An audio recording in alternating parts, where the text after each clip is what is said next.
तो चलिए आ गए हैं हम पार्ट 2 पर, चैप्टर 2 के पार्ट 2 पर।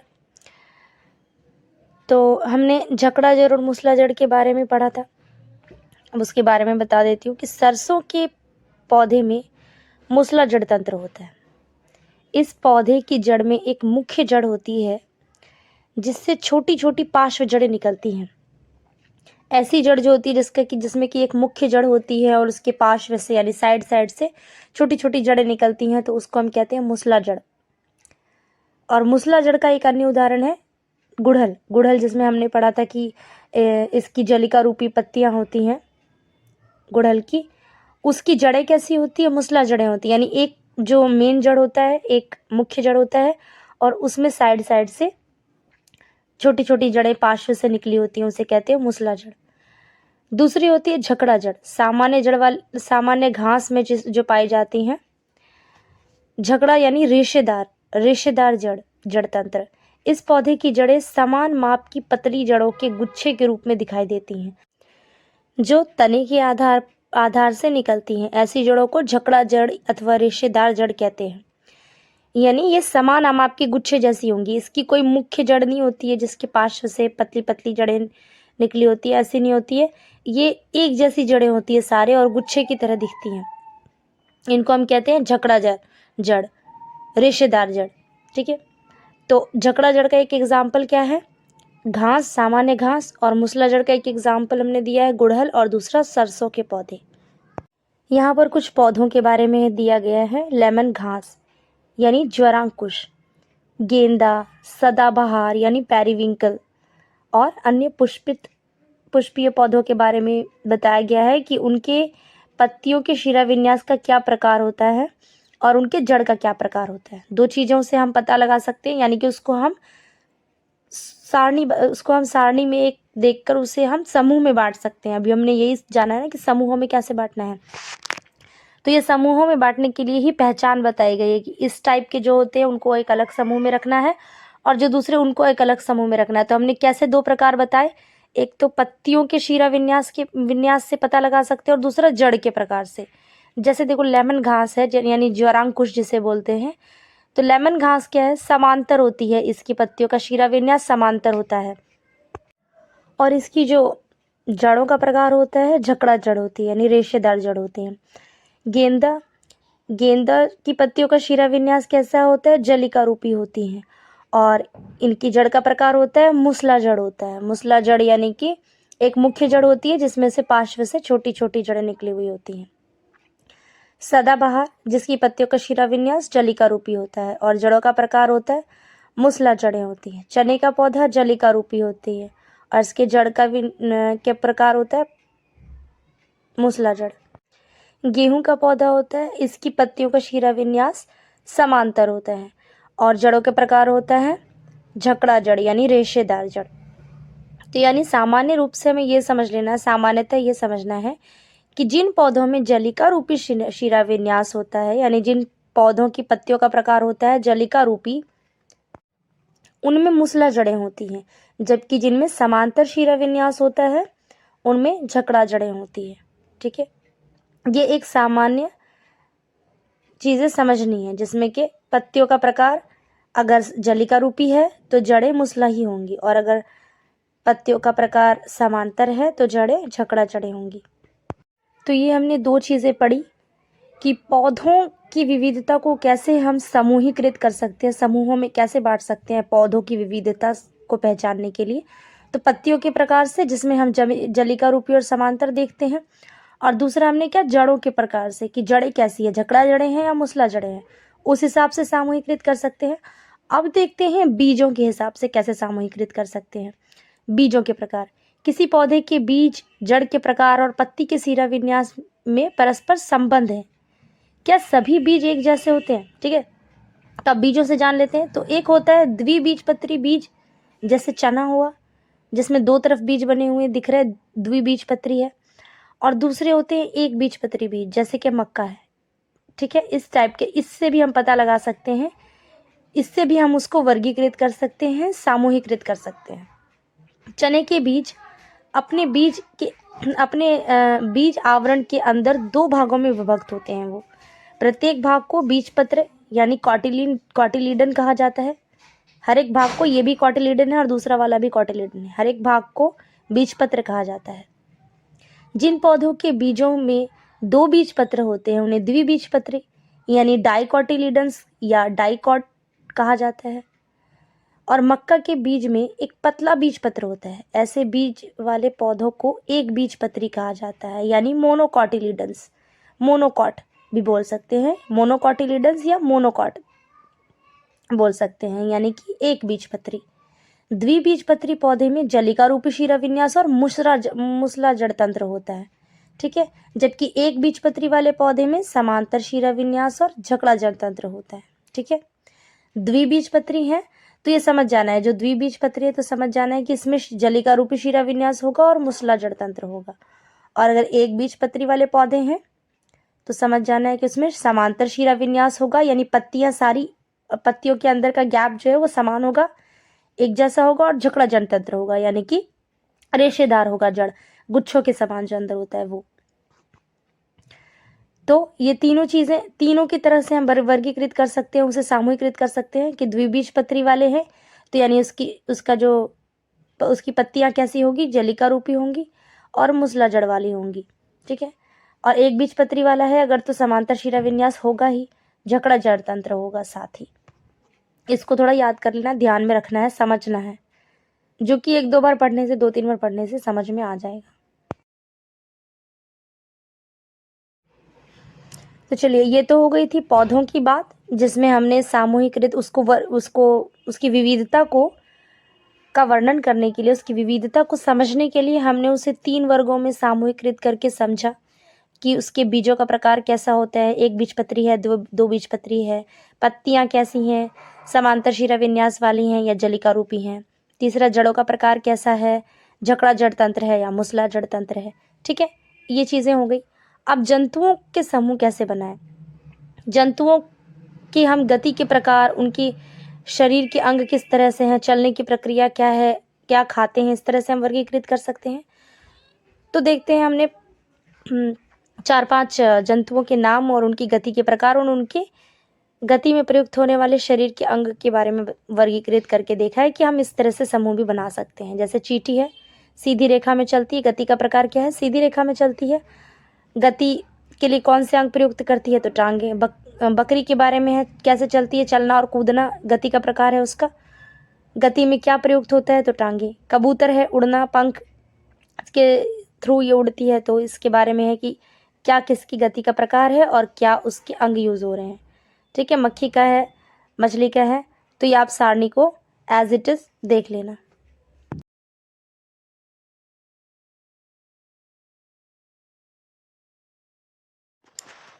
देखिए, यहाँ पर एक वैज्ञानिक का परिचय है, वैज्ञानिक का जिक्र है। तो जिस भी चैप्टर में जिस भी वैज्ञानिक का जिक्र है तो ये ध्यान में रखना है कि वो उस चैप्टर से रिलेटेड है, तभी उनका जिक्र उस अध्याय में हुआ है। तो ये जानकी अम्माल है, 1897 से 1984 में एक भारतीय वनस्पति शास्त्री थी जो पर्यावरण संबंधी कार्यों के प्रति समर्पित थी। उन्होंने भारत के पौधों की समृद्ध जैव का प्रलेखन और संरक्षण करने में सहायता की थी। उन्होंने साइलेंट वैली बचाओ आंदोलन में भी अपनी महत्वपूर्ण भूमिका निभाई थी। भारतीय वनस्पति सर्वेक्षण प्रमुख के रूप में उन्होंने पौधे की विविधता का प्रलेखीकरण करने के लिए कार्यक्रमों की शुरुआत की थी।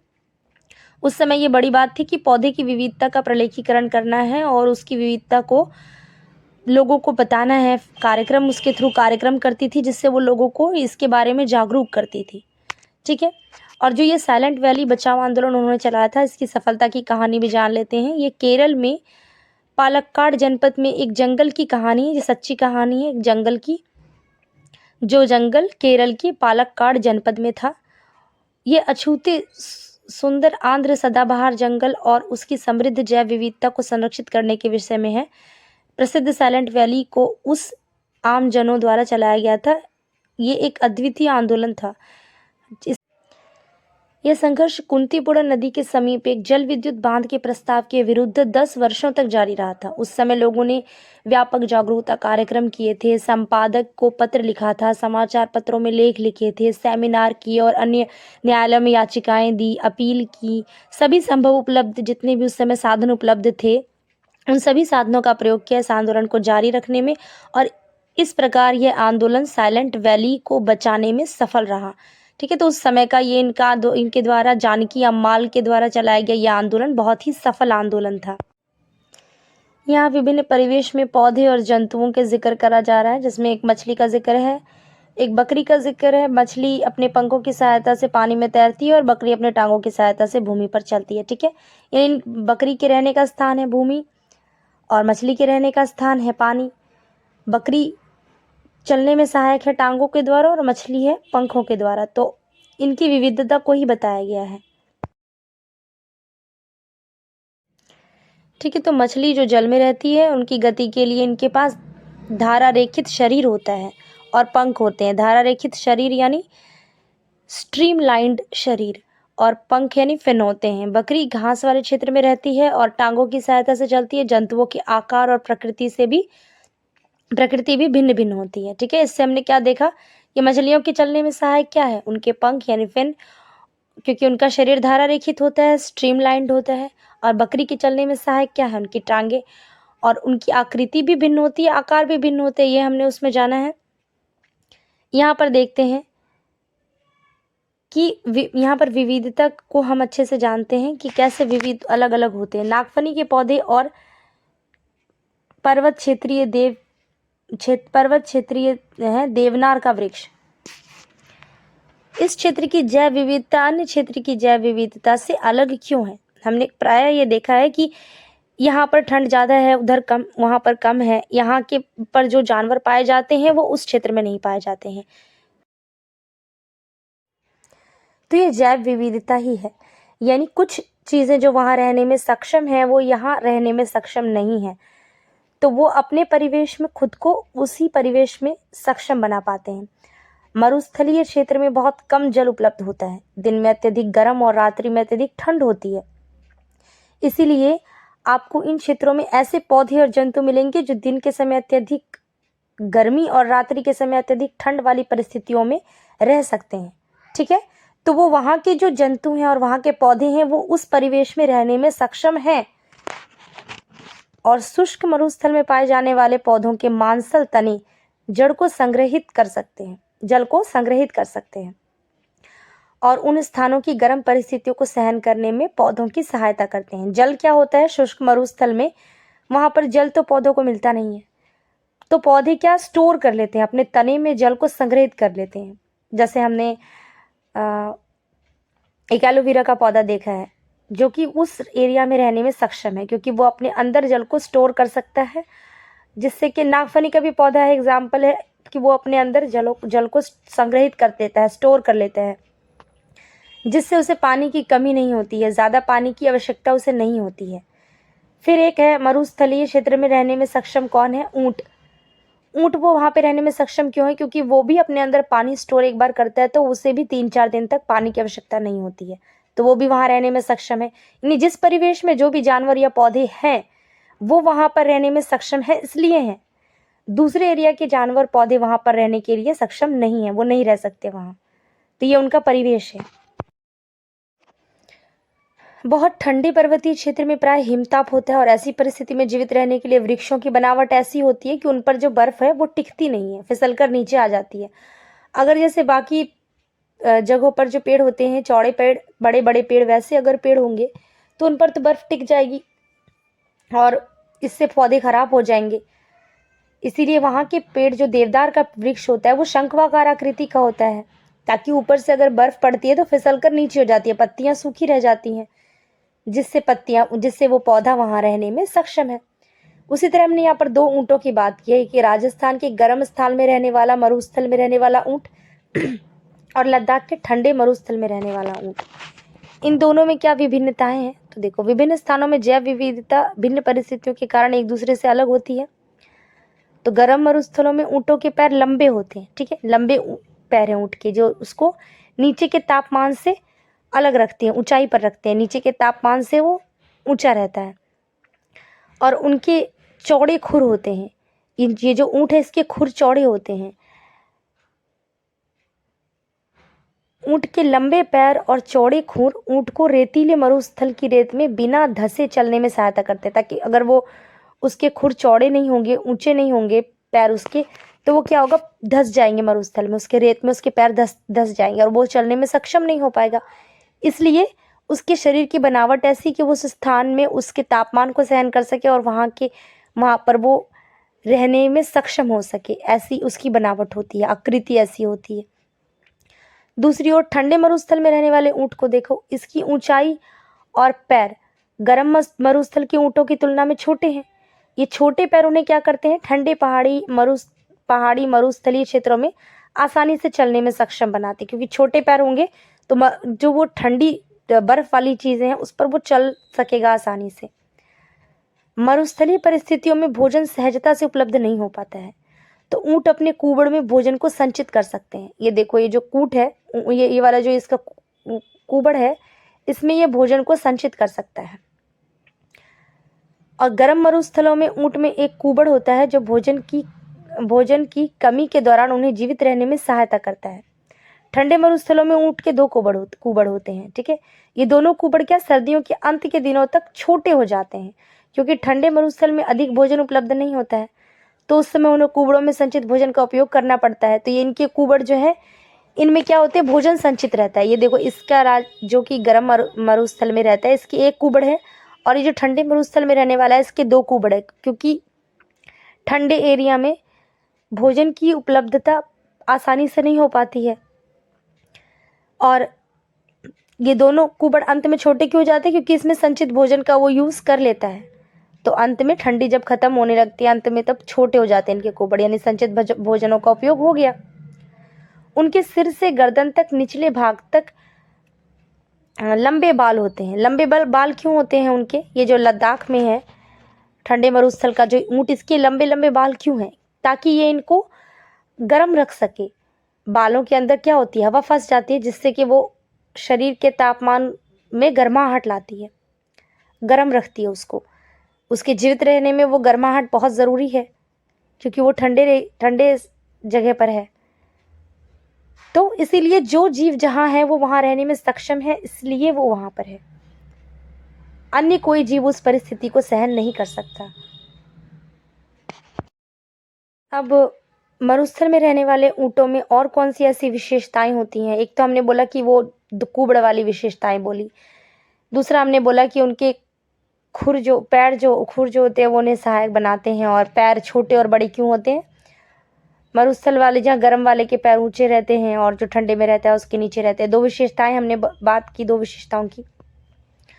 और एक विशेषता ये है कि ऊंट कम मात्रा में मूत्र विसर्जन करते हैं। उनका गोबर सूखा होता है और उन्हें पसीना भी नहीं आता, क्योंकि ऊंट अपने शरीर में बहुत अधिक पानी का त्याग नहीं करती है। उस ऊंट की बात हो रही है जो गर्म वाले में रहते हैं। वो मूत्र विसर्जन कम करते ताकि उनका शरीर एक तरह से मॉइस्चराइज रहता है। ठीक है, सूखा गोबर करते हैं, पसीना नहीं आता, क्योंकि पसीना अगर आएगा तो ज़्यादा मात्रा में पानी की ज़रूरत पड़ेगी, तो इसलिए उनके शरीर से ज़्यादा पसीना श्वेत नहीं आता है। वो अपने शरीर से बहुत अधिक पानी का त्याग नहीं करते हैं, इसलिए वो बिना जल पिए भी बहुत दिनों तक जीवित रह सकते हैं। ठीक है, अब आ जाते हैं अंडमान और निकोबार द्वीप समूह के महासागर में विशाल व्हेल और रंगीन मछलियों के बारे में जानते हैं। ये मछलियां जो होती हैं वो धारा रेखित शरीर वाली होती हैं, और जल में धारा रेखित शरीर होता है तो ही वो जल में तैरने में सक्षम हो पाती हैं। उनका धारा रेखित शरीर ही उन्हें तैरना आसान बनाता है। किसी विशेष क्षेत्र में पाए जाने वाले पौधों और जंतुओं की अपनी विशिष्ट विशेषताएं होती है जो उन्हें वहां जीवित रहने में सक्षम बनाती है। ये विशिष्ट विशेषताएं जो पौधों और जंतुओं को किसी विशेष क्षेत्र में जीवित रहने में सक्षम बनाती है, मैंने बोला कि वो जो भी जिस एरिया में है वो उस एरिया में रहने में सक्षम है, इसीलिए वो वहाँ है। अभी मैंने बताया, तो वैसे ही बोला जा रहा है कि ये विशिष्ट विशेषताएं जो उनकी होती हैं, जो पौधों और जंतुओं को किसी विशेष क्षेत्र में जीवित रहने में सक्षम बनाती, उन्हें ही हम कहते हैं अनुकूलन। यानी ये वहाँ रहने में अनुकूलित है, यहाँ रहने के योग्य है।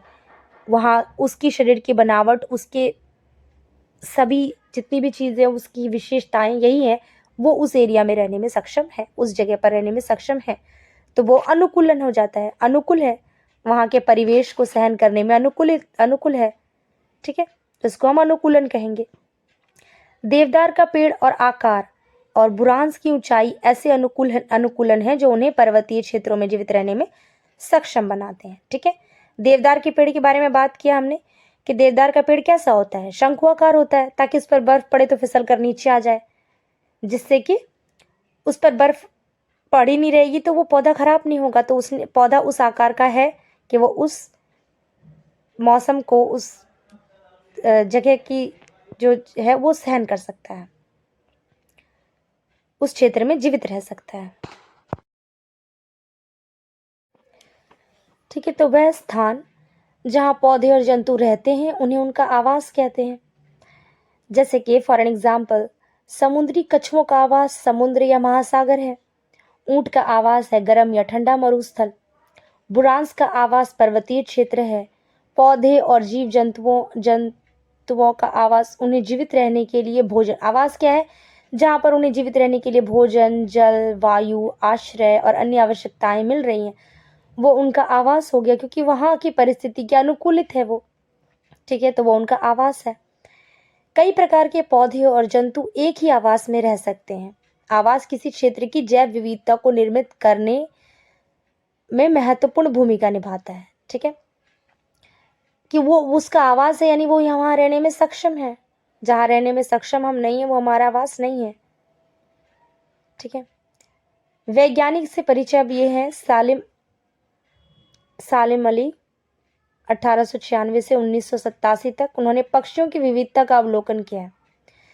पक्षियों की विविधता का अवलोकन करने के लिए उन्होंने पूरे भारत की यात्रा की। उन्होंने सभी पक्षियों की एक सूची तैयार की। ठीक है, यानी इन्होंने भी वर्गीकृत किया उनकी विविधता को पहचानने के लिए, पक्षियों की विविधता को पहचानने के लिए, किस आवास में वो रहते हैं, ये सब चीज़ें उन्होंने नोट डाउन की। उन्होंने पक्षियों की अत्यधिक विविधता वाले क्षेत्रों को अंकित किया और उन क्षेत्रों के संरक्षण के उपाय किए कि उन क्षेत्रों को हम कैसे बचा सकते, क्योंकि जो इधर वाले पक्षी हैं वो उधर नहीं जीवित रह सकते, ना उधर वाले इधर, क्योंकि उनका अपना परिवेश है, वो अपने परिवेश में ही जीवित रह सकते हैं। तो उनको कैसे उस एरिया को संरक्षित किया जाए जहाँ पर वो रहते हैं, इसका उपाय उन्होंने ढूंढा। केवलादेव राष्ट्रीय उद्यान, भरतपुर राजस्थान और रंगनाथिट्टू पक्षी अभयारण्य, मंड्या कर्नाटक, ऐसे संरक्षित क्षेत्रों के उदाहरण हैं। ठीक है, जो ये संरक्षित किए गए हैं, इन सब क्षेत्रों में पक्षियों की अलग अलग वैरायटी है, जो वो उसी परिवेश में जीवित रह सकते हैं, तो उस एरिया को संरक्षित किया गया। उन्होंने भारतीय उपमहाद्वीपों के पक्षियों पर 10 खंड की एक ऐतिहासिक पुस्तक श्रृंखला भी लिखी है। उन्हें भारत का पक्षी पुरुष कहा जाता है, यानी बर्ड मैन ऑफ इंडिया। उन्हें बर्ड मैन ऑफ इंडिया के रूप में भी जाना जाता है। अगर क्वेश्चन आ जाए कि बर्ड मैन ऑफ इंडिया के रूप में किसे जाना जाता है, तो सालिम अली को बर्ड मैन ऑफ इंडिया के रूप में जाना जाता है। उनके योगदान के लिए उन्हें 1976 में 1976 में पद्म विभूषण दिया गया था। अब किन किन विभिन्नताओं से पौधों और जंतुओं के आवास के आधार पर उनके समूह बना सकते हैं। तो उनके आवास के आधार पर उनके समूह कैसे बना सकते हैं? अभी तो हमने वैरायटी की बात की कि पौधों में क्या विभिन्नताएं होती हैं, जैसे उनके पत्तियों के शिराविन्यास अलग अलग होते हैं, उनकी जड़ों के बारे में और उनके बीजों के बारे में जानकर हमने उनको समूहीकृत किया। फिर हमने देखा कि जंतुओं के चलने के प्रकार, उनकी विशेषताओं के आधार पर हमने उसको वर्गीकृत किया, उनकी विविधता को समझा। अब ये क्या, उनके आवास के हिसाब से भी हम उनके समूह बना सकते हैं। तो हाँ, उनका थलीय आवास, जलीय आवास और कुछ उभयचर जंतु होते हैं, उनके आधार पर भी हम बना सकते हैं। एक तो थल या जल के आधार पर समूह बना सकते हैं। थल में रहने वाले जो पौधे और जंतु होते हैं उनको हम थलीय आवास कहते हैं। वन, घास के मैदान, मरुस्थल एवं पर्वतीय क्षेत्र थलीय आवास हुए। और जल में रहने वाले पौधे और जंतुओं को हम जलीय आवास कहते हैं। तालाब, झील, नदियाँ और महासागर जलीय आवास के उदाहरण हैं। मेंढक जैसे कुछ जंतु जल के साथ साथ थल में भी रहते हैं। तो जो दोनों जगहों पर रहते हैं, जल में भी रहते हैं और थल में भी रहते हैं, उन्हें हम उभयचर जंतु कहते हैं। ठीक है, तो ये हमने एक और समूह बनाना एक और तरीके से सीखा। किस तरीके से? आवास के तरीके से। भारत में बंगाल बाघ, चीता और गोंडावण यानी ग्रेट इंडियन बस्टर्ड की संख्या मानवीय गतिविधियों द्वारा हुई उनके आवासीय क्षति के कारण घट गई है। भारत में जो बंगाल में बाघ, चीता और गोंडवान की संख्या जो है वो मानवीय गतिविधियों जो हमारे मानवीय गतिविधियाँ होती हैं उनके कारण उनकी आवास में क्षति पहुंची है, तो उनकी संख्या घट गई है। तो भारत सरकार ने हमारी जैव विविधता के संरक्षण के लिए परियोजनाएं आरंभ की हैं। बंगाल टाइगर की घटती जनसंख्या, बंगाल टाइगर कम हो रहे हैं, तो उनकी घटती संख्या को संरक्षित करने के लिए 1973 में बाघ परियोजना यानी प्रोजेक्ट टाइगर शुरू किया गया था। चीता की संख्या को पुनः स्थापित करने के लिए 2022 में चिता पुनर्वास परियोजना भी शुरू की गई, यानी चिता रीइंट्रोडक्शन प्रोजेक्ट। चिता रीइंट्रोडक्शन प्रोजेक्ट यानी चिता पुनर्वास परियोजना शुरू की गई है। इसी प्रकार गुजरात, राजस्थान और महाराष्ट्र राज्यों में गोंडावन के आवासों को संरक्षित आवास घोषित कर दिया गया है कि ये संरक्षित है उनके लिए। ठीक है, तो वो संरक्षित वन वही वन तो है जो उनकी विविधता को संरक्षित किए हुए हैं, कि ये विविध जो पक्षी हैं या विविध जानवर हैं या पौधे हैं, ये दूसरी जगहों पर आवास नहीं कर, दूसरी जगह पर नहीं रह सकते, क्योंकि उनका ये एक आवास है जिसके अनुकूलित वो हैं। ठीक है, तो उस एरिया को संरक्षित कर दिया गया है। और कुछ मानवीय गतिविधियों के कारण जो बाघों को क्षति हो रही है, बाघों की संख्या में जो गिरावट आ रही है, कमी आ रही है, उसको ही ठीक करने के लिए सबसे पहले 1973 में सरकार ने बाघ परियोजना बनाई थी, प्रोजेक्ट टाइगर। और फिर 2022 में, क्योंकि कुछ खास सुधार नहीं देखा गया है, जिसकी वजह से 2022 में बाघ पुनर्वास परियोजना चिता रीइंट्रोडक्शन प्रोजेक्ट शुरू किया गया था। ठीक है, परंपरागत रूप से संरक्षित वन है पवित्र उपवन, जिसे हम सैक्रेड ग्रोव्स कहते हैं। पवित्र उपवन वह अबाधित वन क्षेत्र होता है जिसका आकार बहुत छोटे से लेकर बहुत बड़े तक हो सकता है। पवित्र उपवन कहते हैं उसे, सैक्रेड ग्रोव्स। पवित्र उपवन भारत में पाए जाते हैं और ये कई प्रकार के औषधीय पौधे समेत विविध प्रकार के पौधों और जंतुओं का घर होता है। इनका संरक्षण स्थानीय समुदाय द्वारा किया जाता है और यहाँ किसी को भी किसी जीव जंतु को हानि पहुंचाने, पेड़ को काटने या क्षेत्र को क्षति पहुंचाने की अनुमति नहीं होती है। इस प्रकार का जो पवित्र उपवन होता है यानी सैक्रेड ग्रोव्स होते हैं इस प्रकार के, जो वो सामुदायिक रूप से संरक्षित जैव संपदा होती है, यानी कि उस एरिया को संरक्षित एरिया है, उस पर्टिकुलर एरिया की रखवाली वहाँ के ही लोग करेंगे और ना ही वहाँ पर पेड़ों को काटने की इजाज़त है, ना ही वहाँ पे किसी पेड़ पौधे को क्षति पहुँचाने, जीव जंतु किसी वहाँ पे जो भी संरक्षित है उसको क्षति पहुँचाना नहीं है। चाहे वो एरिया छोटा हो व बड़ा हो, वहाँ के लोगों के द्वारा ही वो संरक्षित, वहाँ पर ही उसे सामुदायिक रूप से संरक्षित कर दिया गया है। ठीक है, इसलिए उसे पवित्र उपवन सैक्रेड ग्रोव्स कहते हैं। इसी के साथ ये चैप्टर हो गया फिनिश। इसकी शॉर्ट समरी चाहिए तो वो भी कुछ टाइम लगेगा, मिल जाएगी, लेकिन सबसे पहले इसके क्वेश्चन आंसर्स नेक्स्ट वीडियो में पार्ट 3 में कराए जाएंगे।